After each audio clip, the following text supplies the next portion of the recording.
नमस्कार, मी विलास बडे. न्यूज 18 लोकमतच्या मुलुक महाराष्ट्र या बुलेटिनमध्ये आपल्या सगळ्यांचं स्वागत. बुलेटिनच्या सुरुवातीला आज दिवसभरातली सर्वात मोठी बातमी. शेतकरी आंदोलनाच्या दरम्यान रिहानाच्या ट्विटनंतर अनेक सेलिब्रिटी रिहानावर तुटून पडले. मात्र कलाकार आणि खेळाडूंनी केलेल्या ट्विटबद्दल नेमका कुणाचा दबाव होता का याची चौकशी करण्याची मागणी काँग्रेसचे प्रवक्ते सचिन सावंत यांनी गृहमंत्री अनिल देशमुखांकडे केली आहे. त्या संदर्भात चौकशी करू असं आश्वासन सुद्धा देशमुखांनी दिल्याचं सांगत सावंत यांनी विरोधकांवर हल्ला चढवलेला आहे. या मुद्द्यावरून भाजप सुद्धा आता आक्रमक झाली आहे. ही मागणी परत घ्यावी अशी मागणी भाजपच्या राम कदम यांनी केलेली आहे. यावरून आता राजकीय आरोप प्रत्यारोपांची राळ उठल्याचं पाहायला मिळत आहे. शेतकरी आंदोलनाच्या दरम्यान पॉप स्टार रिहाना हिनं केलेल्या ट्विटनंतर एकच राजकीय गदारोळ उठला आणि त्याला मग देशातल्या सेलिब्रिटींनी उत्तर दिलेलं होतं. त्यावरून मग आता हा सगळा राजकीय गदारोळ सुरू झालाय.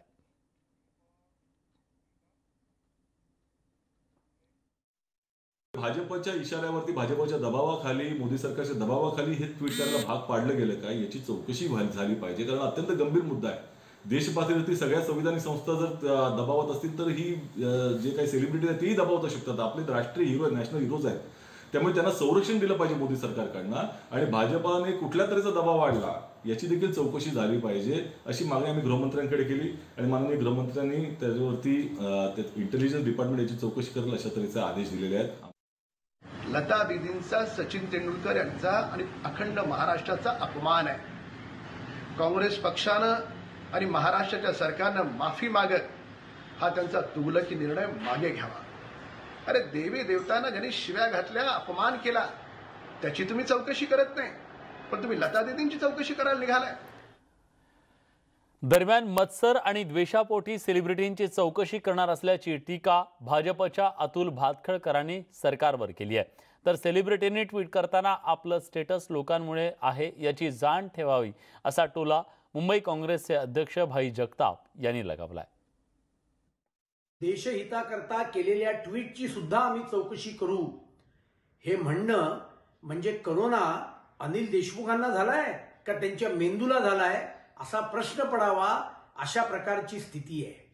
मत्सर आणि द्वेषापोटी महाभकास आघाडी सरकार आता या केवळ महाराष्ट्राच्याच नव्हे तर देशाचं भूषण असलेल्या लोकांच्या विरोधामध्ये काही कारण नसताना कारवाई करणार. याच्यावरून या सरकारचं डोकं हे किती फिरलेलं आहे हेच स्पष्ट होतं. भावना व्यक्त करताना थोडी काळजी घ्या असं आमचं म्हणणं आहे. आणि आता भावना व्यक्त करा ना. आज जे काही देशामध्ये वातावरण आहे, आज देशामध्ये जे महागाईने त्रस्त झालेले लोक आहेत, बेकारीने त्रस्त झालेले तरुण आहेत, महिलांवर होणारे अत्याचार, हाथरस बद्दल यांच्यापैकी कोणाचंच काहीच हे रिॲक्शन आम्हाला तरी ऐकायला किंवा पाहायला नाही मिळाली. सेलिब्रिटींना कृषी क्षेत्राविषयी काहीच समजत नाही याचा अर्थ त्यांनी कोणाच्या तरी दबावाखाली ही ट्विट केली असावीत असं वक्तव्य राष्ट्रवादी काँग्रेसचे प्रवक्ते नवाब मलिक यांनी केलंय. तर त्याला प्रत्युत्तर देताना शेलारांनी देखील सेलिब्रिटीच्या ट्विट करण्याच्या निर्णयावर टीकास्त्र सोडलंय. कुठेतरी ज्यांना कृषी विषयी काही कळत नसताना लोक ट्विट करतायत त्याच्यावर प्रश्नचिन्ह निश्चित रूपाने निर्माण झालेले आहे. आणि ज्यांना कृषीच्या विषयी समजत नसेल त्यांनी या भानगडीत पडू नये असा सल्ला पण पवार साहेबांनी दिलेला आहे. आता कुठल्या दबावाखाली कोण ट्वीट करतो याच्या बाबतीत मी बोलू शकत नाही. इस सरकार में बैठे हुए लोगों का दिमाग ठिकाने पर है क्या, ये सवाल हम पूछते हैं. गृह मंत्री सोच विचार के बोलते हैं कि सोच विचार किए बिना बोलते, ऐसी शंका अभी खड़ी होती है. ये सिर्फ सेलिब्रिटी नहीं है. सचिन तेंदुलकर और लता मंगेशकर जी इस देश के एक ऐसे आइकॉन है जिनको भारत रत्न से नवाजा गया है. ये कैसी सरकार जो शिवसेना के नेतृत्व में, उद्धव ठाकरे जी के नेतृत्व में बनी है कि ऐसी विडंबना हम दिखाई पड़ रही है कि जिस सरकार में अब सचिन तेंदुलकर और लता मंगेशकर जी की इंक्वायरी की जाए, उनकी चैट की इंक्वायरी की जाए और उसका समर्थन शिवसेना करते हैं, इसकी हम भत्सना करते हैं. कृषी कायद्याच्या मुद्द्यावरून देशाच्या सीमेवर देशाच्या राजधानीच्या सीमेवरती दिल्लीच्या सीमेवरती शेतकऱ्यांचं एका बाजूला आंदोलन सुरू आहे. ही कोंडी कशी फुटणार याच्याबद्दलचे प्रश्न निर्माण होत असतानाच आज देशाचे पंतप्रधान नरेंद्र मोदी यांनी याबद्दलची सरकारची भूमिका स्पष्ट केली। दरम्यान या आंदोलनावरून सुद्धा त्यांनी विरोधकांवर सडेतोड वार केले। शरद पवार यांनी शेती कायद्याला आधी पाठिंबा दिला, नंतर यूटर्न घेतला अशी घणाघाती टीका पंतप्रधान नरेंद्र मोदींनी केली आहे। ते राज्यसभेत बोलत होते। डॉक्टर मनमोहन सिंग यांनी सांगितलं तर पवार ऐकतील असा टोलाही मोदींनी लगावला। शेतकरी आंदोलनाच्या पार्श्वभूमीवर विविध आंदोलनांना पाठिंबा दर्शवणाऱ्या आणि आंदोलनांमध्ये सहभाग नोंदवणाऱ्या नेत्यांवर राजकीय पक्षांवर पंतप्रधान नरेंद्र मोदींनी सडकून टीका केली आहे। देशात अशी नवी आंदोलनजीवी जमात उदयाला आली आहे। जनतेने त्यांच्यापासून सावध राहावं असंही मोदींनी म्हटलंय।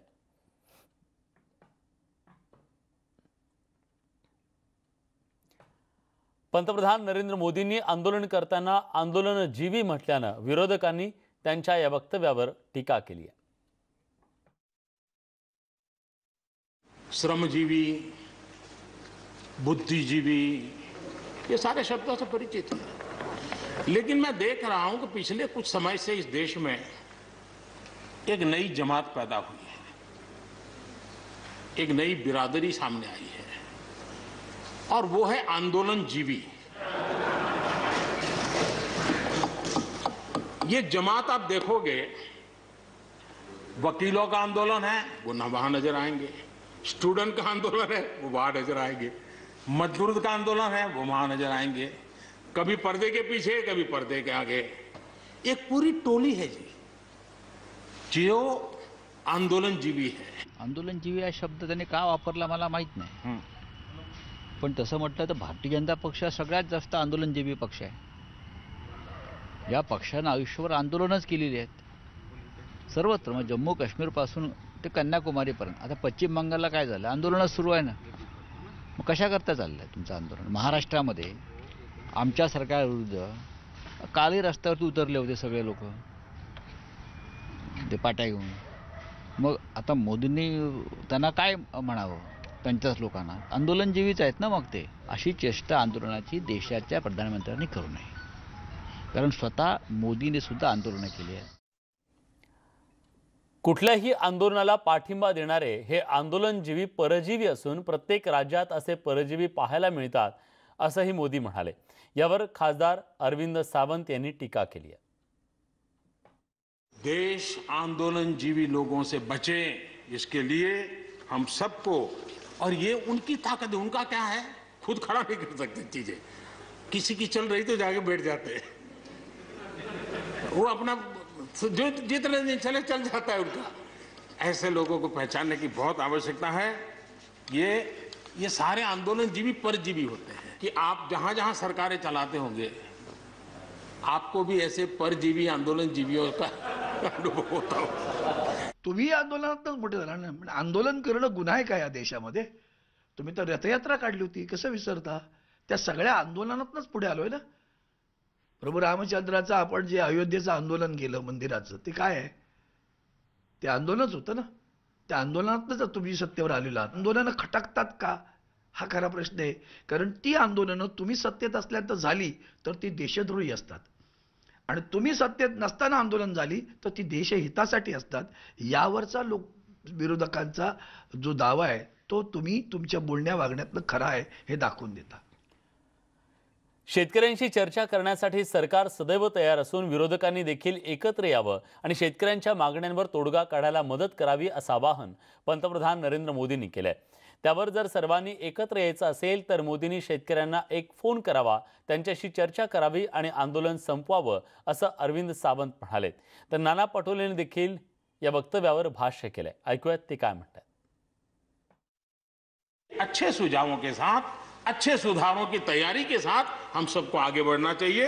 मैं आप सबको निमंत्रण देता हूं, आइए हम देश को आगे ले जाने के लिए, कृषि क्षेत्र की समस्याओं का समाधान करने के लिए आंदोलनकारियों को समझाते हुए हमने देश को आगे ले जाना होगा। आंदोलन से जुड़े लोगों से प्रार्थना करते हैं कि आप आंदोलन करना आपका हक है, लेकिन इस प्रकार से बुजुर्ग लोग वहां बैठे ये ठीक नहीं है। आप उनको सबको ले जाइए, आप आंदोलन को खत्म कीजिए। आगे बढ़ने के लिए मिल बैठ करके चर्चा करेंगे, रास्ता खुले है। मला वाटतं त्यांनी एक कॉल पे आंदोलन आहे असं शब्द वापरला होता। एक कॉलचा कालावधी काय मला माहिती नाही, पण मग असं जर असेल तर तुम्ही देशाचे पंतप्रधान आहात, आमच्यासाठी आदरणीय आहात. थोडासा बाजूला सरून एक कॉल त्यांना करा आणि बोलवून घ्या आणि आंदोलन संपवा. शेतकऱ्यांनी आंदोलन केलं त्यावेळेस नरेंद्र मोदीजींना वारंवार त्यांनी पत्र लिहिले की हा जे 3 कायदे आपण आणलेत ते कायदे चुकीचे आहेत, या ठिकाणी शेतकरी उद्ध्वस्त होईल. पण नरेंद्र मोदीजींना त्यावेळेस ऐकायलाच गेलं नाही. आता त्यांना कोणत्या अधिकारानं ते शेतकऱ्याला मनाला निघालेत की तुम्ही आंदोलन थांबवा. एक प्रकारे नरेंद्र मोदीजींनी देशाच्या प्रधानमंत्र्यांनी शेतकऱ्यांशी धोकाधडी करण्याचं काम गेल्या 2.5 महिन्यापासून ते करतात आहेत आणि म्हणून शेतकऱ्यांना आता त्यांनी आव्हान करू नये, त्याला काही अर्थ राहणार नाही. राष्ट्रवादी काँग्रेसचे अध्यक्ष शरद पवार यांनी शेती कायद्याला आधी पाठिंबा दिला, त्यानंतर यू-टर्न घेतला अशी घणाघाती टीका पंतप्रधान नरेंद्र मोदींनी केली आहे. शरद पवार यांच्यावर केलेल्या या टीकेला विरोधकांनी सुद्धा प्रत्युत्तर दिलंय. शरद राव जी ने तो अभी एक बयान भी दिया कि मैं सुधारों के पक्ष में हूं. ठीक है, पद्धति के संबंध में सवाल है, लेकिन सुधारों का विरोध नहीं किया. ये सारी बातें पिछले 2 दशक से लगातार चल रही है, हर फोरम में चली है. ऐसा नहीं है कि कोई हमारे आने के बाद हर ने कहा, लेकिन मैं हैरान हूं, अचानक यू टर्न ले लिया. भाई ऐसा क्यों किया? ठीक है, आप आंदोलन के मुद्दों को लेकर के इस सरकार को घेर लेते हैं, लेकिन साथ साथ किसानों को भी कहते हैं की भाई बदलाव बहुत जरुरी है, बहुत साल हो गए. पवार साहेबांनी असं त्या ठिकाणी सांगितलं की शेतकऱ्यांनी तयार केलेला जो माल असतो, धान्य असतं, फळं असतात, भाजीपाला असतो, त्याला योग्य पद्धतीचा दर त्या ठिकाणी मिळावा. म्हणून तुम्ही त्याच्यामध्ये किंवा आमचा सोयाबीनचा यावेळेसचा दर इतका त्या दराच्या आतमध्ये जर सोयाबीन आलं तर केंद्राने हस्तक्षेप केला पाहिजे आणि शेतकऱ्यांना योग्य पद्धतीचा भाव मिळण्याच्या करता स्वतः बाजारामध्ये उतरलं पाहिजे. हाच विषय घेऊन काँग्रेसनं बिल आणलं होतं. तेव्हा तुम्ही काय केलं होतं आठवून पहा. स्वर्गीय जेटलींचं भाषण आहे, स्वर्गीय सुषमा दीदींचं भाषण आहे, सभागृहातली भाषणं, आणि तुम्ही याच्या विरोधात, या कायद्याच्या विरोधात कसे उभे राहिला होतात. आज तुम्ही सत्तेत आल्यानंतर ताबडतोब तो कायदा योग्य आहे आणि वर तुम्ही विरोधकांना यू-टर्न म्हणता, तो यू-टर्न तुम्ही पण घेतलाय. दरम्यान आजच्या राज्यसभेतील भाषणाच्या वेळी नरेंद्र मोदींनी माजी पंतप्रधान मनमोहन सिंग यांच्यावर सुद्धा टीका केली. जी मागणी मनमोहन सिंग यांनी त्यावेळी केली होती ती आता आम्ही पूर्ण केली, त्यामुळे टीका करण्याऐवजी आनंद साजरा करा असं मोदी म्हणाले. यावर काँग्रेसचे ज्येष्ठ नेते मल्लिकार्जुन खरगे यांनी प्रत्युत्तर दिले. आदरणीय मनमोहन सिंह जी ने किसान को उपज बेचने की आजादी दिलाने, भारत को एक कृषि बाजार दिलाने के संबंध में अपना इरादा व्यक्त किया था और वो काम हम कर रहे हैं. और मुझे आप लोगों को गर्व होना चाहिए कि देखिए मनमोहन सिंह जी ने कहा था वो मोदी को करना पड़ रहा है. गर्व कीजिए. अपने ही बात को वो आज यू टर्न लिए और दूसरों को कह रहे शरद पवार यू टर्न लिए, मनमोहन सिंह जी ऐसा बोले थे. भाई कौन सी ऐसी कानून उन्होंने आपको बताई थी? सुधार की बात करना कोई बुरा नहीं, सुधार क्या होना ये इम्पोर्टेंट है. सुधार उसमें क्या उन्होंने कहा था आपको काला बाजारी को बढ़ावा देने के लिए कानून लाओ कहा था? क्या कहा था कि बड़े बड़े कॉरपोरेट लोगों को कॉन्ट्रैक्ट फार्मिंग करने के लिए मदद करो? क्या कहा था उन्होंने मंडी को खत्म करो? तो ये जो चीजें हैं लोगों को गुमराह करने के लिए तकरीर करना और बात है, लेकिन किसान की समस्या को सुलझाना, समाधान करना और बात है. डॉक्टर मनमोहन सिंगांचं चा काळातलं हे या पद्धतीचा विचार होता, बिल होतं असं ते सांगत असतील तर डॉक्टर मनमोहन सिंग साहेबांच्या काळातला GSTचं जे धोरण होतं ते का आणलं नाही? खोटं बोलणं आणि जनतेची दिशाभूल करणं ही जी पद्धत नरेंद्र मोदीजींनी या देशात आणली हे कधी नव्हे. या देशाचा प्रधानमंत्री जनतेसोबत खोटं बोलतो. आणि यानंतरची एक महत्त्वाची बातमी, खरं तर सेलिब्रिटींनी केलेल्या ट्विटची चौकशी करण्यावरून आज एकच राजकीय गदारोळ उडालेला असताना आता राज्याचे गृहमंत्री अनिल देशमुख यांनी सेलिब्रिटींच्या चौकशीबाबत एक स्पष्टीकरण दिलंय। भारतरत्नानं सन्मानित केलेल्या व्यक्ती आमच्या सगळ्यांसाठी सन्माननीय आहे, पण त्यांच्यावर कोणत्या भारतीय जनता पार्टीच्या नेत्याने दबाव टाकला का, त्या नेत्याची चौकशीची मागणी काँग्रेस पक्षानं केलेली आहे, अशा प्रकारची माहिती अनिल देशमुख राज्याचे गृहमंत्री यांनी दिलेली आहे। आणि त्यामुळे पुढच्या काळात सेलिब्रिटी अर्थात भारतरत्न पुरस्कारानं सन्मानित असलेले सचिन तेंडुलकर आणि लता मंगेशकर यांची चौकशी करण्यावरून राजकारण तापणार हे नक्की।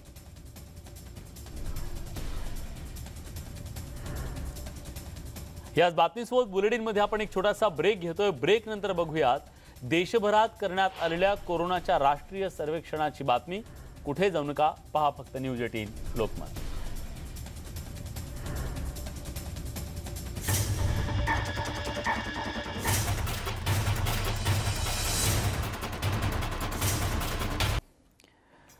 ब्रेक नंतर तुमचं पुन्हा एकदा स्वागत। देशात सर्वात जास्त कोरोनाचा फटका महाराष्ट्राला बसला।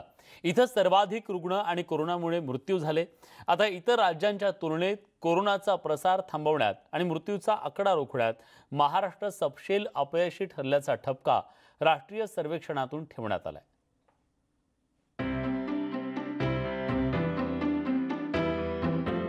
बाजारपेठा, रस्त्यांवरची गर्दी बघितली तर पूर्वीप्रमाणे आता मुंबईसह महाराष्ट्रात जनजीवन सामान्य होऊ लागलंय। राज्यातील कोरोना रुग्णांची संख्या हळूहळू कमी होऊ लागली आहे आणि असं आकडेवारीवरून दिसू लागलंय। मुख्यमंत्री उद्धव ठाकरेंनी नेहमीच आरोग्य विभागासोबतच इतर प्रशासकीय यंत्रणांचं याबद्दल कौतुक केलं, पण संसदेत सादर करण्यात आलेलं राष्ट्रीय आर्थिक सर्वेक्षण मात्र काही वेगळंच सांगतं। यानुसार महाराष्ट्र हे कोविडचा संसर्ग रोखण्यात इतर राज्यांच्या तुलनेत कमी पडलंय। महाराष्ट्र याबाबत उत्तर प्रदेश, गुजरात आणि बिहारपेक्षाही मागे आहे, तर केरळ, आंध्र प्रदेश, तेलंगणा हे कोरोना रुग्णांचा जीव वाचवण्यात महाराष्ट्रापेक्षा उजवे ठरलेत। ज्या महाराष्ट्रामध्ये प्रचंड मोठी आपल्याकडे व्यवस्था आहे, प्रचंड मोठं बजेट आहे, देशातला सगळ्यात जास्त GDP आपला आहे, देशातला सगळ्यात मोठा अर्थसंकल्प महाराष्ट्राचा आहे, आणि अशा परिस्थितीमध्ये देशामध्ये कोरोनात सर्वात जास्त पेशंट महाराष्ट्रात, कोरोनाचे सर्वात जास्त मोती या महाराष्ट्रामध्ये, हे या महाराष्ट्रात आपल्याला पाहायला मिळालं। कोणाचा पायपोस कोणाच्या पायात नव्हता। राज्यातील लोकसंख्या, लोकसंख्येची घनता, लोकसंख्या शास्त्र, कोविड चाचण्या, उभारण्यात आलेली आरोग्य व्यवस्था या परिमाणांवर आधारित हे सर्वेक्षण करण्यात आलंय। यानुसार 2 फेब्रुवारी 2021च्या आकडेवारीनुसार कोविड रुग्णसंख्येत महाराष्ट्र देशात 6व्या क्रमांकावर आहे। प्रत्येक 10 लाख लोकसंख्येमागे किती रुग्ण आहेत आपल्याकडे किंवा किती मृत्यू आहेत, तर महाराष्ट्रापेक्षा केरळ, दिल्ली, चंदीगड, पॉंडेचेरी सारख्या लहान लहान भागामध्ये आपल्यापेक्षा जास्त रुग्ण आणि मृत्यू आपल्याला दिसले। परंतु इतकी मोठी लोकसंख्या, इतकी जास्त लोकसंख्येची घनता असताना देखील महाराष्ट्र त्या तुलनेमध्ये आपल्या लोकांचं, लोकसंख्येचं, जनतेचं रक्षण करू शकला। एकूण मृत्यूंची संख्या महाराष्ट्रात जास्त असली तरी दर दशलक्ष लोकसंख्येत मृत्यूचं प्रमाण इतर राज्यांच्या तुलनेमध्ये महाराष्ट्रात कमी आहे। मुंबई हे देशातील सर्वाधिक लोकसंख्येची घनता असलेलं शहर आहे, त्यामुळे इथे कोरोना आटोक्यात आणणं हे प्रशासनासमोर मोठं आव्हान होतं। ज्या पद्धतीने कोविडच्या काळामध्ये राज्य सरकार आणि माननीय मुख्यमंत्र्यांनी आणि सगळ्याच मंत्रिमंडळातल्या सहकाऱ्यांनी जे काम केलं त्याबद्दल जे अहवाल आले त्याच्यामध्ये ते समाधानी आहेत। आणि केंद्र सरकारचा आलेला अहवाल हा जो एवढा सरकार विरोधी असेल राज्य सरकारच्या, तर मला असं वाटतं की केंद्र सरकारचा अहवाल नसून भारतीय जनता पक्षाचा अहवाल असावा, म्हणून कदाचित राजकीय आकसापोटी महाराष्ट्र सरकारवरती असे ताशेरे त्यांनी ओढले असतील। ICMR किंवा WHO या लोकांनी महाराष्ट्र राज्य सरकारचं, महानगरपालिका मुंबईचं कौतुक, त्यांचे दाखले हे अख्ख्या जगात दिले जात होते। मग ते खरं की हे खरं असं लोकांसमोर संभ्रम निर्माण झालेला आहे। त्यामुळे मला वाटतं कुठलाही निकष काढताना सगळ्या गोष्टी तपासून पाहिल्या पाहिजे। राज्यात सध्या आटोक्यात असलेली रुग्णसंख्या ही सगळ्यांसाठी समाधानाची बाब आहे, पण हेही तितकंच खरं की सध्या या सरकारने कोविड चाचण्यांचं प्रमाणही कमी केलंय। मुंबईसह महाराष्ट्रात सध्या दर 10 लाख लोकसंख्येमागे 290 इतके सक्रिय रुग्ण आहेत आणि केरळशी त्याची तुलना करायची झाली तर केरळमध्ये 10 लाख रुग्णांमागे 2000 इतके सक्रिय रुग्ण आहेत। म्हणूनच ज्या निकषांवर आधारित हे सर्वेक्षण केलं गेलं त्या निकषांवरच कुठेतरी प्रश्नचिन्ह निर्माण होतोय। स्वप्नील धुरीसह स्वाती लोखंडे, न्यूज 18 लोकमत, मुंबई। या सगळ्या बातम्यांसोबत बुलेटिनमध्ये आपण इथेच थांबतोय। ताज्या घडामोडींसाठी बघत रहा न्यूज 18 लोकमत।